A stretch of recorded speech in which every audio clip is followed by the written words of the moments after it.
Hello, this is Mark Tooley, president of the Institute on Religion and Democracy in Washington, D.C., and editor of Providence, a journal of Christian realism. I have the great pleasure today of conversing with Dr. Quentin Skinner, who is the author of an important new book, Liberty as Independence, The Making and Unmaking of a Political Ideal. Very timely in many ways, but especially this week with the theme of liberty, as we in America are commemorating our birthday this Friday, premised on a document claiming life, liberty, and the pursuit of happiness. Dr. Skinner previously was at Cambridge and more recently at Queen Mary University in London. I think he will never retire. Is that correct, Dr. Skinner? Well, I'm sort of half retired. I'm about to be 85, and so it catches up on you in the end. Well, you're doing magnificently. Well, Dr. Skinner, please summarize what is this book? Why did you write it? And how does it relate to America and its understanding of liberty? Well, now, I have three main aims in the book, Mark, and it's very kind of you to ask me to lay it out in this way. I'll try to get through all the issues in coming up to the crucial question in the book of the role of the United States as it became. So I have three main aims, as I say. First, to trace the origins and development of this ideal that liberty is independence, and to trace its quite sudden displacement in the late 18th century in the Anglophone tradition, especially Great Britain and the United States, by a very different understanding of liberty that has remained dominant ever since. That's to say, the view that what it is to be free is simply not to be stopped or interfered with or coerced from doing or not doing what you want to do.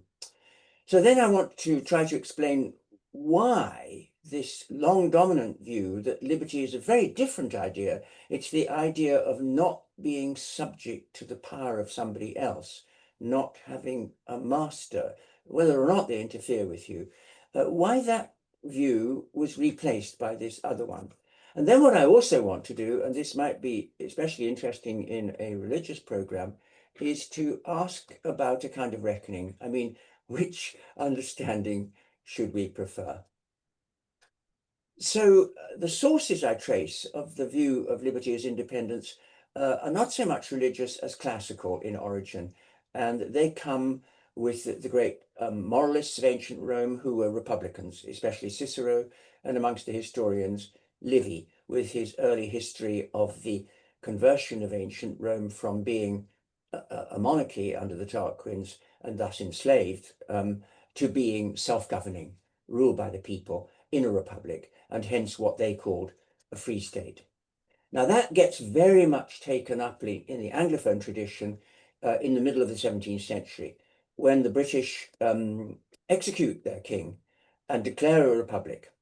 And there's tremendous ideological grounding for a defense of that. And of course, the greatest of the people who came forward as a radical Republican was the author of Paradise Lost, John Milton, one of our greatest poets, who also writes a vehement treatise called The Ready and Easy Way to Establish a Free Commonwealth, in which he demands government by the people with a single legislative chamber as the only way not to be subject to the arbitrary power of others, that's to say, not to be enslaved. And that view of liberty was reiterated very strongly in the Anglophone story with the further revolution in 1688, when the Stuart monarch was deposed, and a new monarchy with a much more powerful parliament was put in place, which enacted a Bill of Rights. Now, the view that underpins the Bill of Rights and all these Republicans is that to be a free person is not to be a slave. That's the way to think about it. And of course, that's the classical story talking.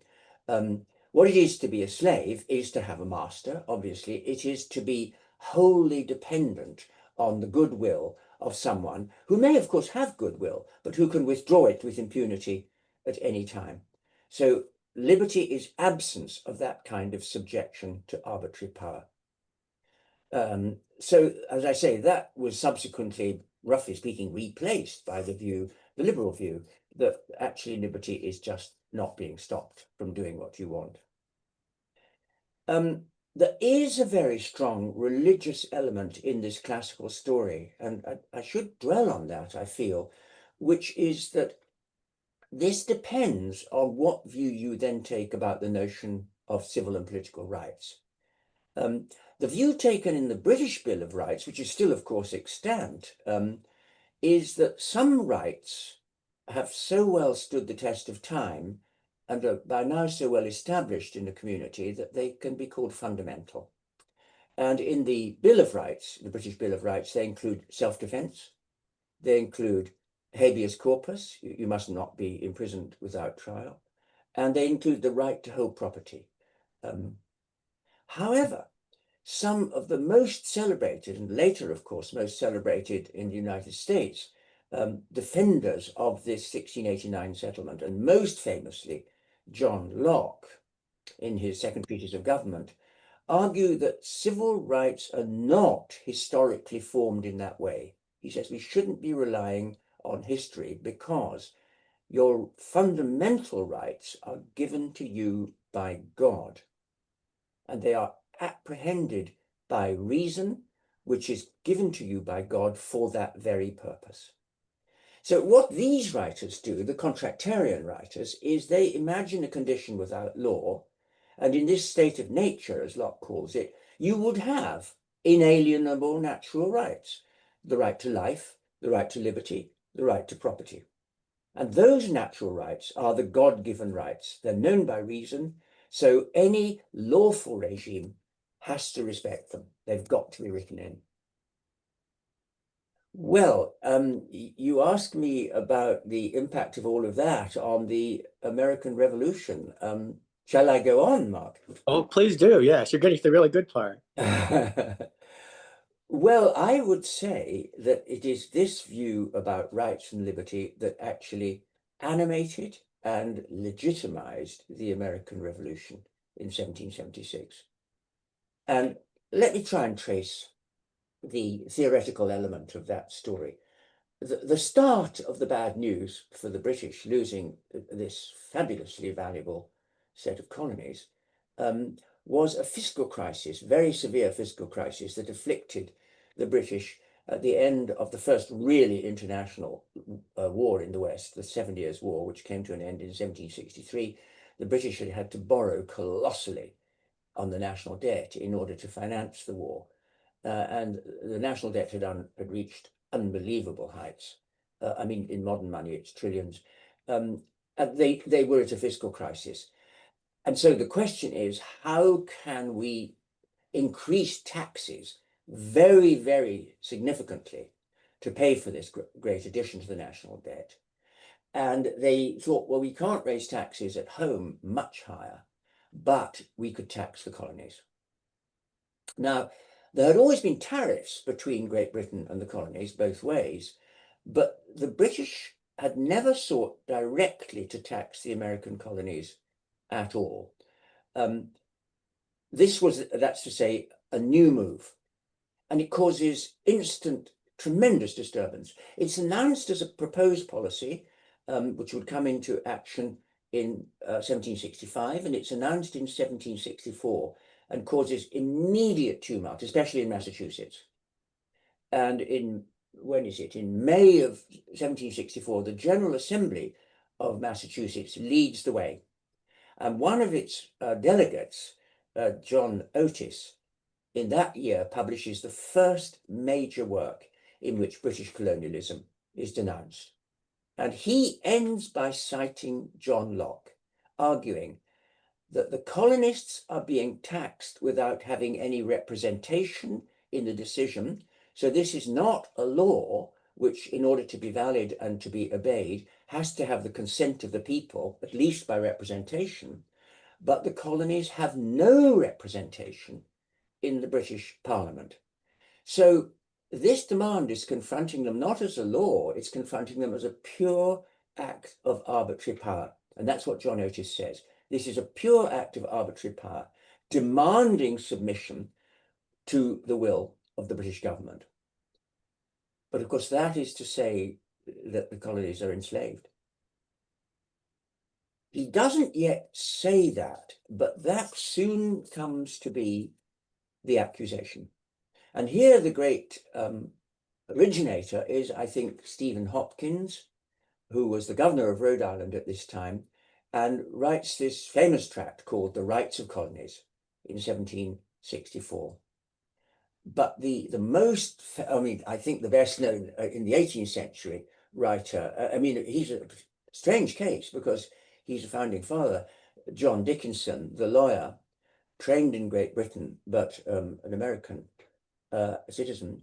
And he writes these letters from a farmer, which appear in Pennsylvania newspapers in 1767. He's not a farmer, of course, he's a lawyer, but he's presenting the case of the ordinary taxpayer in America.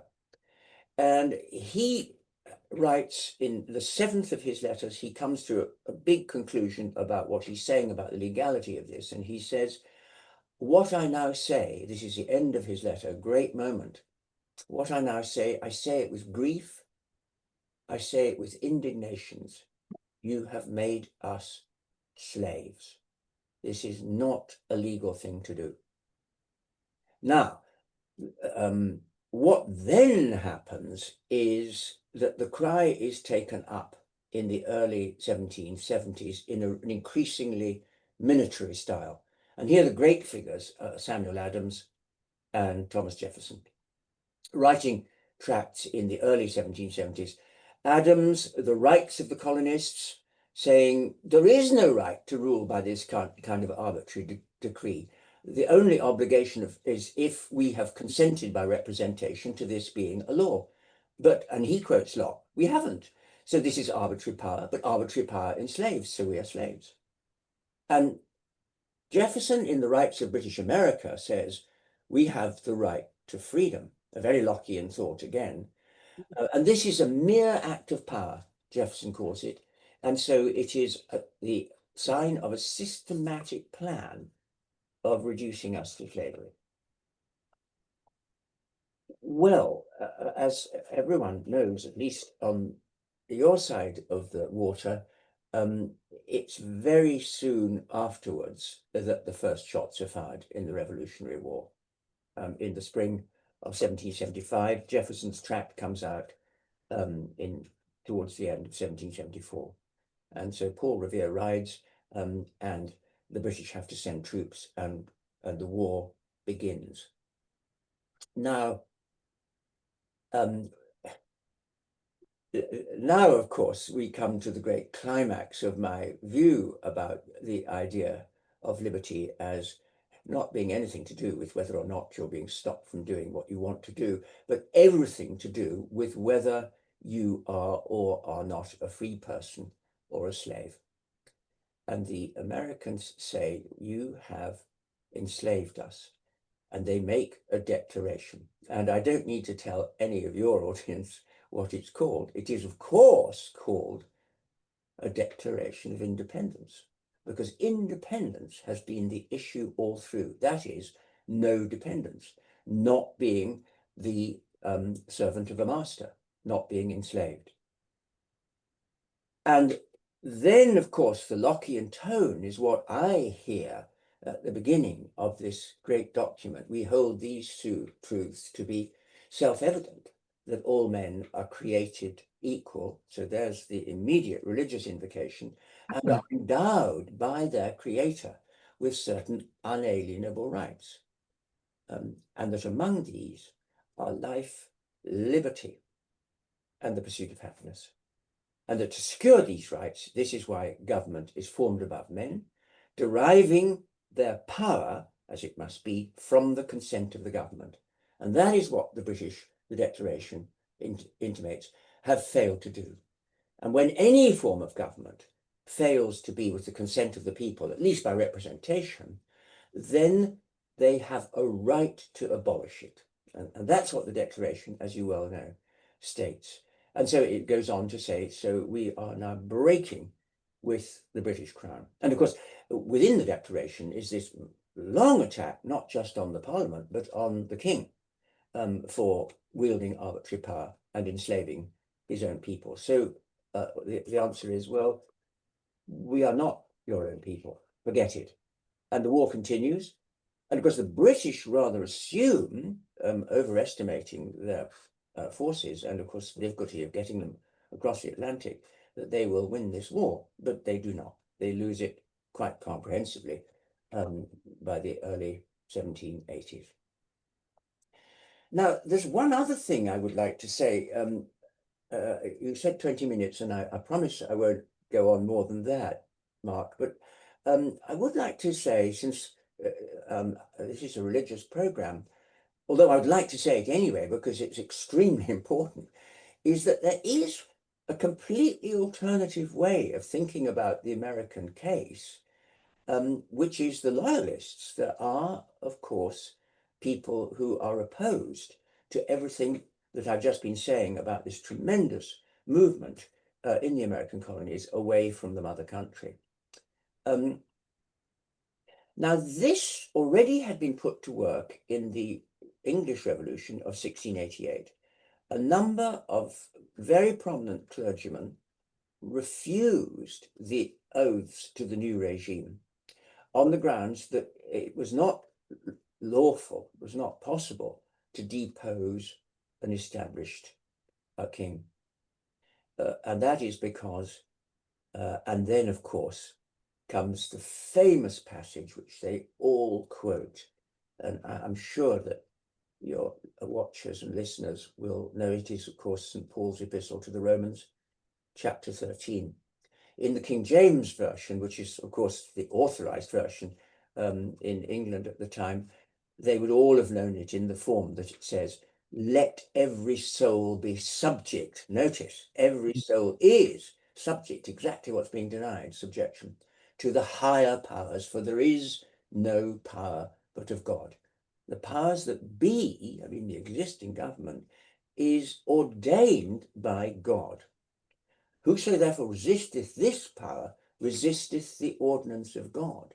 And they that resist shall receive unto themselves damnation. So it's incredibly strong statement of the divine right of kings. But of course, it is coming from the highest possible source, one of the Pauline epistles. Now, that was important in 1688 amongst a lot of the clergy, but it's also important in 1776.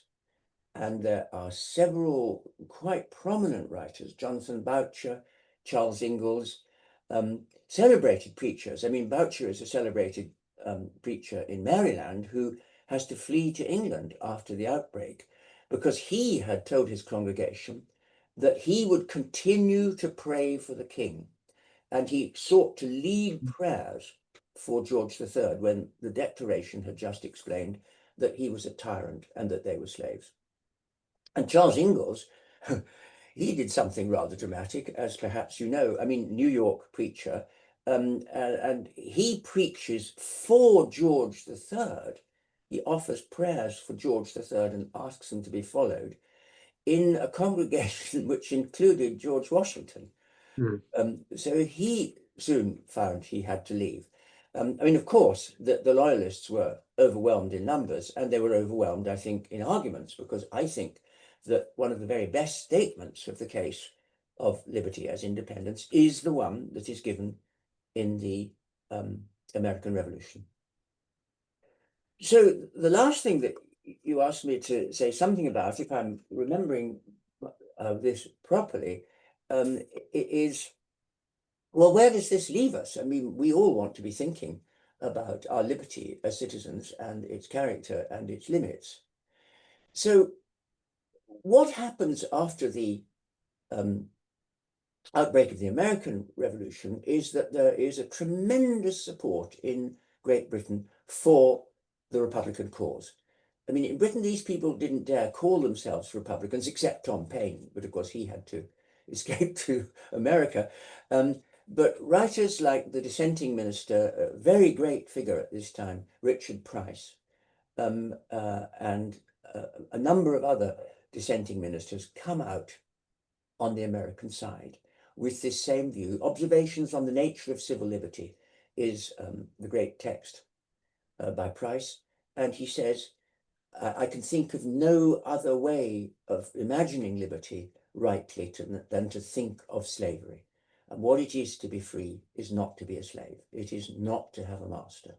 It is to be a free person. So they want to say we're giving up a pearl greater than all the tribe. But the tribe goes the other way. And by the 1790s, you have the emergence of the whole Benthamite story, the utilitarian story in English and to some extent in American political theory early on, which then in the high tide of liberalism in 19th century England and the United States comes to be the way of thinking about liberty, classically enshrined for the English by John Stuart Mill in the Essay on Liberty, when he says, look, we've got it clear at last. When I talk about freedom, all I'm talking about is whether you are being coercively or physically prevented from doing something that you have a will to do. That's all it is. And that has run through the American liberal tradition and generated at the end of the 20th century one of the great masterpieces of American political philosophy, John Rawls's theory of justice. John Rawls's theory of justice is, of course, the theory of equal liberty. And the view of liberty he takes is not at all the one that was taken by the founding fathers. It is this alternative, modernist, libertarian view of how to think about liberty. So we're left with these choices quite literally in your country and in mine. Are you on John Stuart Mill's side or John Rawls's side, or are you on the side of the revolutionaries? Well, I think you should be on the side of the revolutionaries, if you don't mind my coming out at the end and just saying it. I think that there are many reasons why it was sad that this view was given up. One is that if you take the view that liberty is absence of restraint, then you're going to be relatively indifferent to forms of government, except that you're going to say, well, we need as little government as possible. And of course, that cry, he governs best, who governs least, became a watchword later in American liberal thinking. But by contrast, one way of phrasing the ideal of liberty as independence is that it's a plea for self-government. Nobody else is going to govern you. It has to be your autonomous will, not the will of a master, not the will of an arbitrary power, certainly not the will of a king, above all, as the Declaration of Independence makes very clear. Anything that looks like a kingship is to be, above all, an object of suspicion. So what they're saying is that liberty is actually linked with a particular form of government. It's linked for government of the people, by the people, for the people. And I think that's a strength which we need to hold on to. But I also think that in our contemporary civil society, that way of thinking about liberty is much more alert to dangers to liberty in civil society. Dangers that stem, certainly in my country, from deunionized workforces, which are at the mercy of dismissal by their owners, or sad cases of domestic violence where one or other of the partners lacks the means to escape, and so is subject to arbitrary power and potentially to violence, and that the deunionized workforce is subject to arbitrary power and to potential complete loss of income. But I also think that the view I've talked about is much more sensitive to relations between states and how some states are very rich, and there's a danger that they can seek to dominate states which may need their help. That's to say, they can exact prices for help, which are potentially contrary to the law of the states that they're talking about. So, for example, giving special rights in relation to environmental standards or local requirements of labor forces and so on. So that there can be domination and dependence there where the poorer state does not dare to refuse. But I also think, and here I'll end because this is a very up-to-date note, that the view I've talked about is very sensitive to the silent power by which we are all surrounded now as masses of our personal data is collected for reasons that we do not know and have no control over. And there's massive surveillance by corporations as a result, and in some places by the state as well. So this is an unregulated form of power, which may or may not be exercised for our benefit. We're not being asked. And the tendency has been to say in both our countries, well, yes, this is an affront to privacy. The revolutionaries would have wanted to say in 1776, it's not an affront to privacy, it's an affront to liberty, because this is uncontrolled power. It's out of your hands and you don't know what can be done with it. And that has no place in a proper Republican society. So I think that is the whole of my story, and I hope I haven't gone over 20 minutes. Only by a few minutes, but more than worth it. That's a wonderful summary of your book. And do you have a copy of your book within reach, Dr. Skinner? I can turn around and I have, yes. Yes, please do. We'd like to see it. I'm in my study, so here it is. Oh, wait a minute, of course. Other way around. There we Other go. way around, yes. Liberty as Independence, the Making and Unmaking of a Political Ideal. Thank you very much, Dr. Skinner, for an extremely important message just in time for America's Independence Day. Well, thank you very much, Mark. This has been a great pleasure to talk to you. Thank you.